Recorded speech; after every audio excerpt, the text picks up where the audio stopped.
Picture this.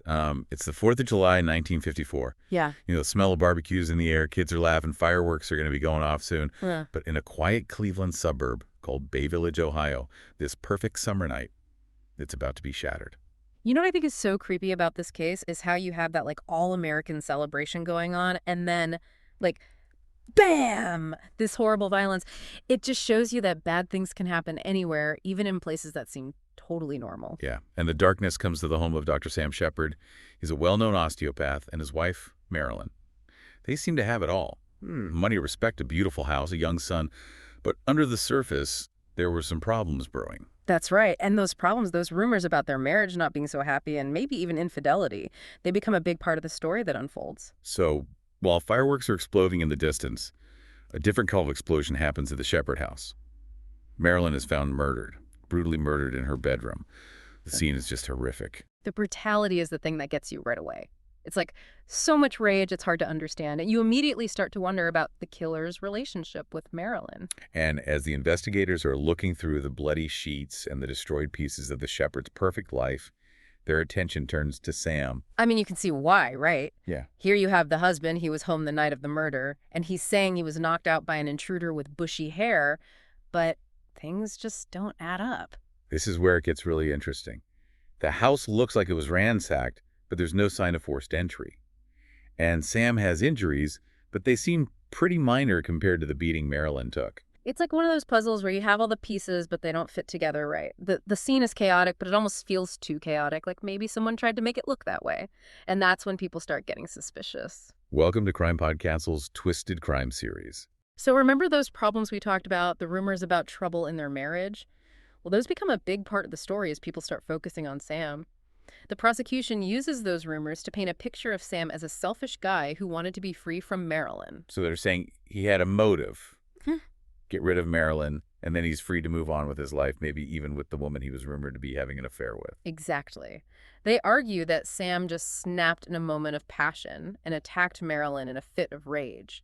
But the defense says, wait a minute, where's the real evidence? Where's the weapon? If Sam did this, how come there's no blood on his clothes? It's a classic battle between two sides.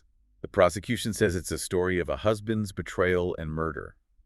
The defense says there's no clear physical connection between Sam and the crime. And all of this is happening while the media is going crazy. The press, they see this sensational story and they're all over it, putting Sam's face on the front page of every newspaper. It's hard to imagine how intense the pressure was. It must have been impossible to defend yourself when everyone already thinks you're guilty. That's exactly what the defense had to deal with.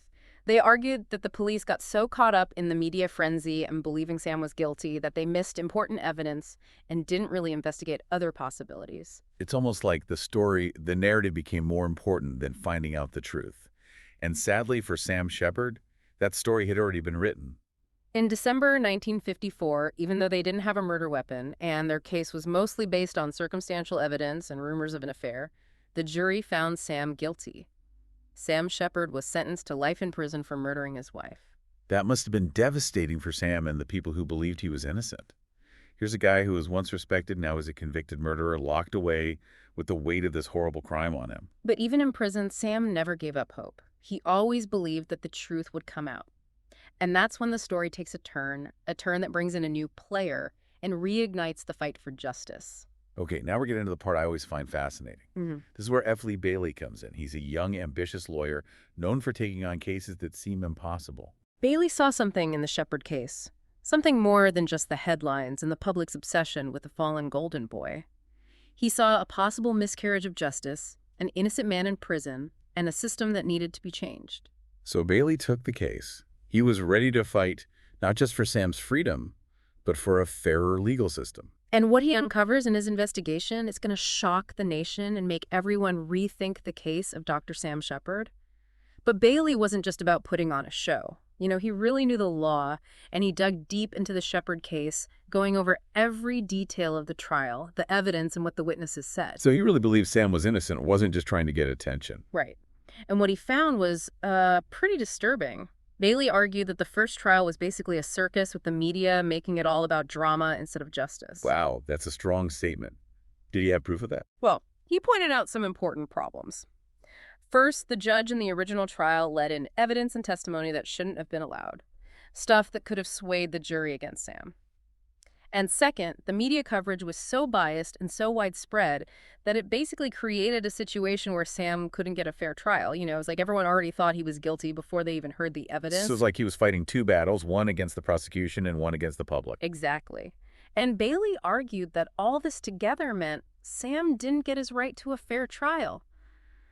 It's a scary thought, isn't it? Being judged not on facts, but on a story made up by the media. Yeah, it makes you realize how fragile justice can be, how easily it can be influenced. Bailey's arguments were strong enough to convince the Supreme Court.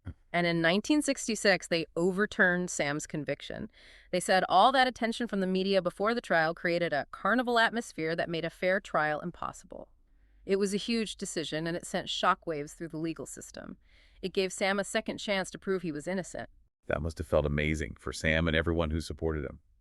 After more than 10 years in prison, he was finally going to have a real trial, a chance to face a jury that hadn't already made up their minds about him. Can you imagine walking out of prison knowing you're finally going to get to clear your name? I bet it was a mix of relief excitement and probably a lot of nerves.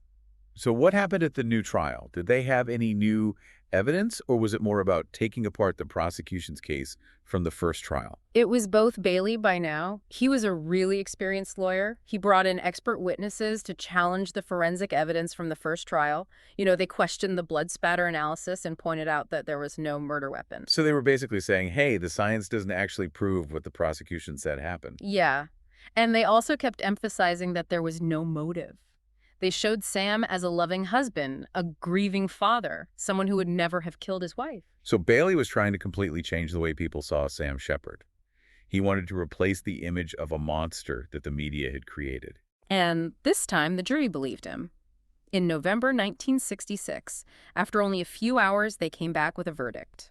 Not guilty. Wow, after 12 years, Sam Sheppard was finally free. Can you imagine the emotions in the courtroom? The relief, the happiness, the feeling that justice was finally done? But even though he was acquitted, the Sheppard case wasn't really over. The suspicion, the doubts, they didn't just disappear. And the biggest question of all was still unanswered. If Sam didn't kill Marilyn, who did? Yeah, it's like he won, but he still lost. Yeah. Sam's name is cleared, but he'll always have this horrible crime connected to him. And if nobody else was ever found guilty, it makes you wonder, did Marilyn's killer just disappear? That's the thing about this case that's so unsettling. Even though Sam was acquitted, Marilyn's murder is still officially unsolved. They looked into other possible suspects, but they never found anything solid. But you said something about DNA evidence before. With all the technology they have now, you'd think they could have used that to find the real killer, right? You would think so. And they did. Years later, when DNA testing got better, they looked at the evidence from the crime scene again. Oh, wow. So what did they find? Did they finally figure out who did it? Well, they found some blood that didn't belong to Sam or Marilyn, which means someone else was there that night. Really? So does that mean they finally found the guy, the bushy-haired intruder that Sam always said he saw? I wish it was that easy. Unfortunately, even though the DNA proves there was someone else involved, it wasn't enough to actually identify them. Imagine that you finally have proof that Sam wasn't alone, but you still can't find the person who actually killed Marilyn. It's like they got so close, but then they hit a wall. It must have been so frustrating for Marilyn's family, knowing the killer was still out there, maybe even living a normal life. It just shows you that sometimes justice is really hard to find. Even with science and all the work the police put in, sometimes the truth stays hidden. So the Sheppard case became a cold case, a reminder of a terrible crime and a justice system that can fix its mistakes but can't always give us the answers we want. It's a case that still fascinates people. It's inspired books, documentaries, all kinds of theories about what really happened that night. It makes you think about how fragile life is, how complicated relationships can be, and how some mysteries just never go away. Yeah, it really makes you question everything, doesn't it? The media, the way our memories work, and whether we can ever really know the truth. Even though Sam was found not guilty, part of the story will always be a mystery. And maybe that's what's so scary about it. We might never know for sure who killed Marilyn Sheppard, why they did it, or what really happened in that house that night. Sometimes not knowing is just as hard as knowing. I agree. It makes us face the fact that we don't always understand things and that there are some things we may never know. Well, that's a pretty intense thought to end on. If you were as fascinated by this story as we were, be sure to follow and subscribe to CrimePod Castle for more deep dives into true crime stories just like this one. And don't forget to check out our YouTube channel for even more content like interviews with experts, crime scene recreations, and a lot more. We'll see you there.